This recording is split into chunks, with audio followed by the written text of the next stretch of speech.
Welcome back to Piney Grove, folks. It's a very exciting day for me.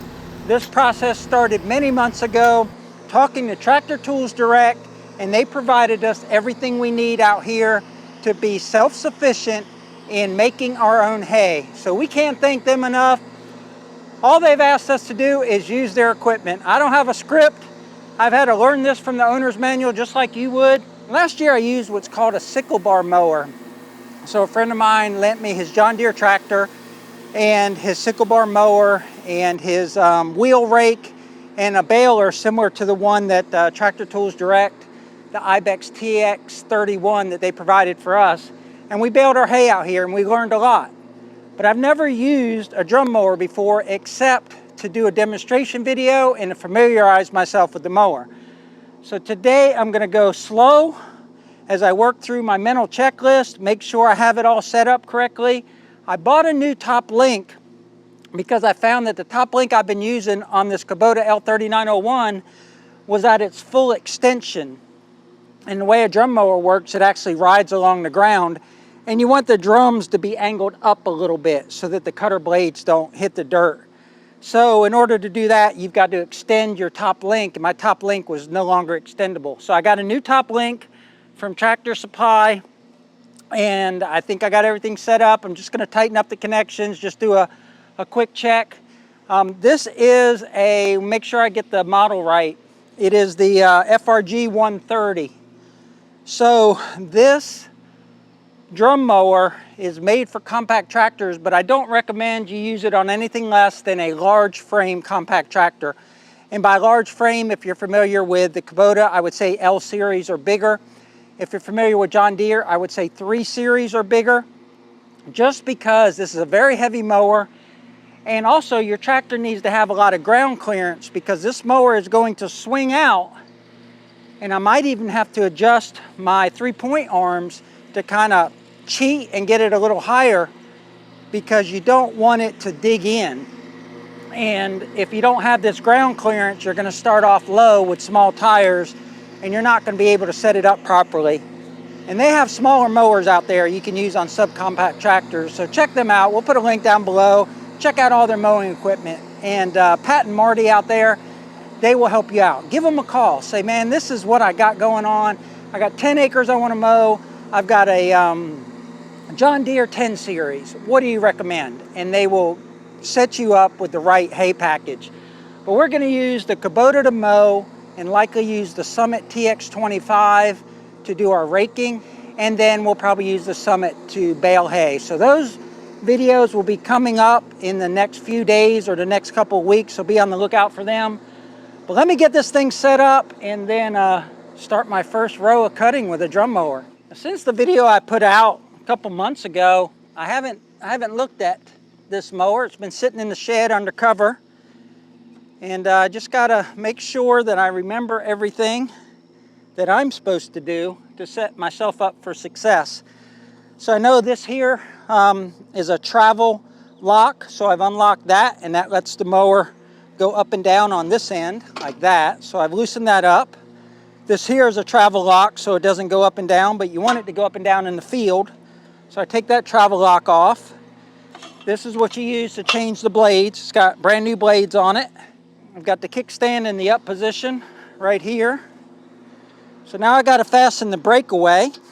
So we'll hook this breakaway up. I should just be able to swing the mower, maybe let the 3-point hitch down. So that should fall right over top of that when I let this down. Now what this does is if you hit a post or a tree, it'll break away right here. It's hooked together like that with a spring, and it'll just release. That way you won't harm the mower.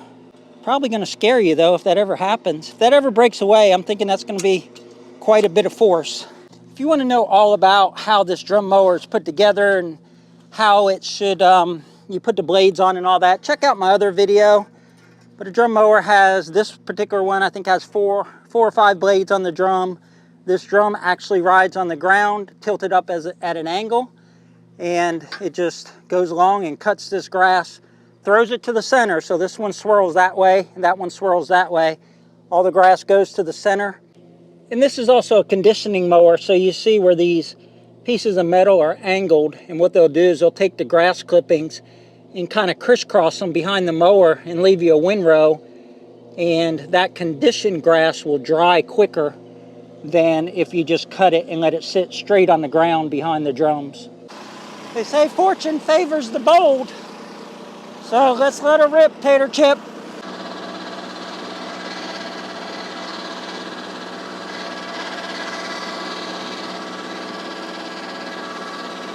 Oh my, I'm gonna go with super cool on that. Now it's not conditioning it because the grass isn't real tall here. The grass will get taller as we go down to the pond, but that's just really cool.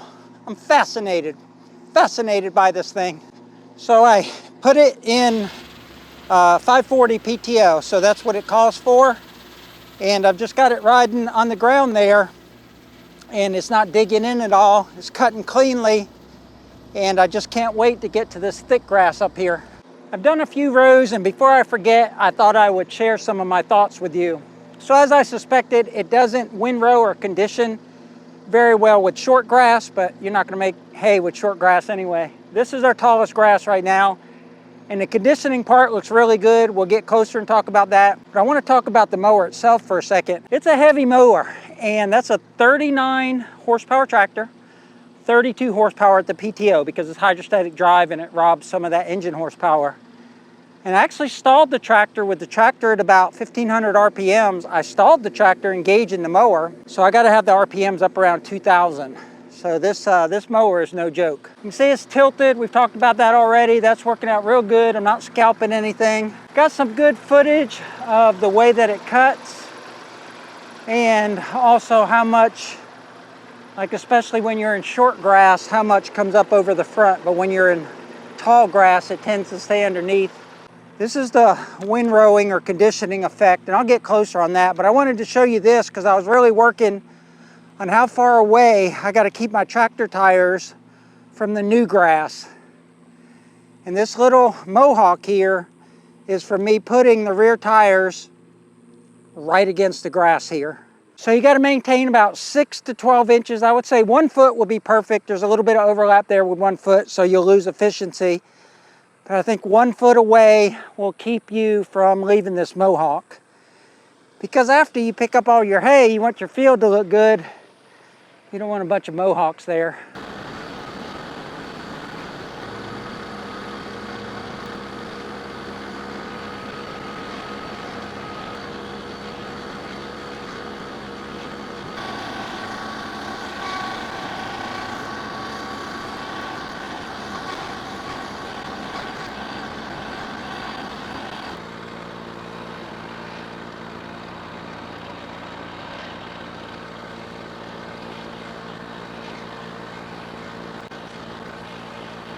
I got this little section mowed here behind me because I had some real tall grass there.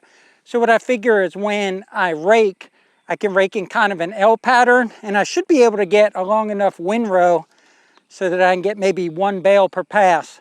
But let's take a look at the way that this mower cuts and talk about it for a minute. This is probably a good section here to talk about the conditioning of the mower.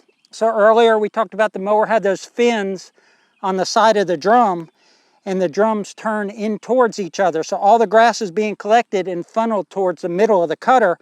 And this is the outlet of the middle of the cutter. And all this grass is kind of stacked. And when I say stacked, it's got like a row like this and then a row on top of it, almost in like a V fashion. And it's not perfect because you got short grass, you got tall grass, you got different types of grasses and maybe a few weeds in here. So it's not going to be perfect, but when you look at the way that the sickle bar mower cut our hay last year, it cut it all down at one level and then it laid it down right there where it was growing, and air could hit the top of it, but there's no way air could hit the bottom of it. So when I raked it, that's the first time air would have got the bottom of it. This is kind of stacked on top of each other, but it's stacked in such a fashion that there's little air pockets in there. And that's what conditioning is. Conditioning is taking the grass and putting it away so that it can dry better. I went through here, did the square section, and still having a little bit of problem with my spacing. So I got a couple mohawks out here, but not too bad. nothing to worry about. I'm getting most of the grass cut. But for the tractor itself, I wouldn't want less of a tractor with that model of disc mower. We already talked about the fact that I stalled out the tractor when I had the RPMs real low. And that's the way you want to engage your PTO. You want to engage it at a low RPM and then speed up your tractor. But for this mower, I got to have my RPMs around 2,000. And then when I engage it, the tractor stutters a little bit. But then I get it up to 540 RPM on the implement, and it has no problem cutting at all. Our heat index is like 105 or something today. It's very hot out here. So one thing you worry about when it's that hot is the health of your tractor. And PTO driven equipment tends to, put a big drain on your tractor's engine. And especially a hydrostatic tractor already has a drain with the hydrostatic transmission. So I've been keeping an eye on the temperature of the tractor, no problem. Rock steady, right in the center. I don't see a lot of big fuel consumption, and it's having no problem at any speed that I go, whether it's creeping or going as fast as it can go. It's a 3-speed hydrostatic transmission, and I've got it in the medium or the middle gear, and I can go as fast as I want in this thick grass, and it's not bogging the tractor down at all. So once you get it underway, you're not bogging down the tractor, but I just don't think a 25 horsepower tractor could handle this mower. And if you have experience with that, put a comment down below. We all learn together. People watch our videos and read the comments. So if you know better, if you have a setup that works really good with a 25 horsepower tractor, which a lot of people have, it's very popular, then for a cutter, I'm talking about the cutter, I'm not talking about the hay baler or the rake. But if you have that type of experience, put a comment down below so that other people can learn too, and they can make a decision on what equipment they need to buy to cut their hay with their tractor. But so far, this IBEX mower is performing flawlessly, and it just has no problem when it gets in thick stuff. It just mows it down. But let me get back on the tractor. I got to knock out one more section, and then I'll leave you with some closing thoughts.